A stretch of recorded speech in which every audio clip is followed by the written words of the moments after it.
Learning how to read music is a lot like learning how to read words. It takes some work, but if you keep at it, you'll be reading fluently before you know it. This is the G clef, and we call it the G clef because it wraps around the G line, meaning a note that appears anywhere on this line is a G. The G clef is also known as the treble clef, which looks a lot like a G.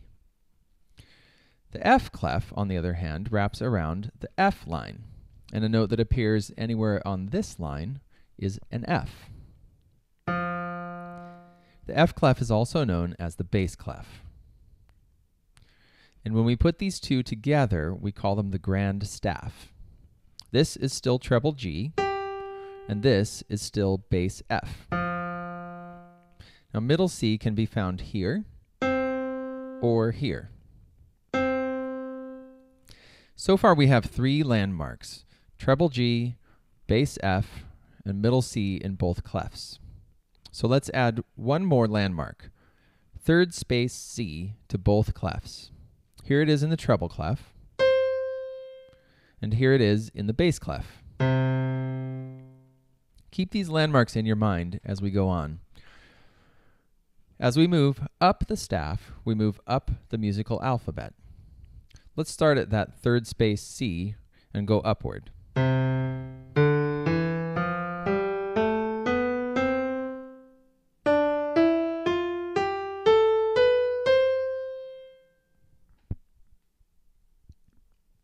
As we move down the staff, we move backwards through the musical alphabet.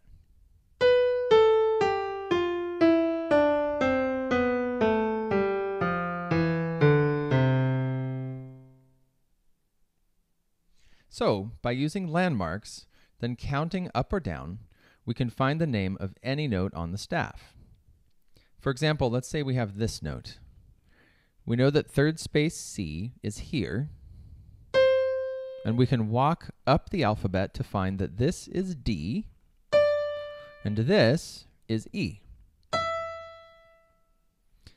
Now, there are other ways to find the notes on the staff, and many people like to use tricks to identify the notes on the lines and the spaces. For example, in the treble clef, the space notes spell out the word face.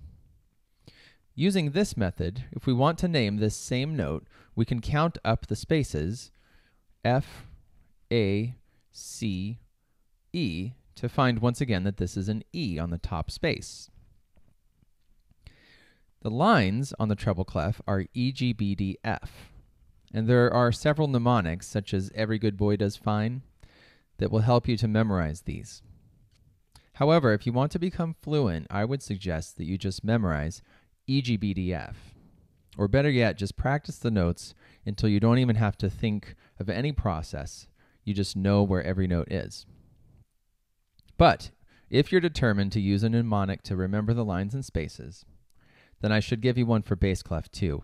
Spaces are all cows eat grass, and bass clef lines are great big dogs fight animals. Once again, the only way to become fluent at reading notes is through repetition. If you've got Music Theory Pro, go try your hand at the Note Names game.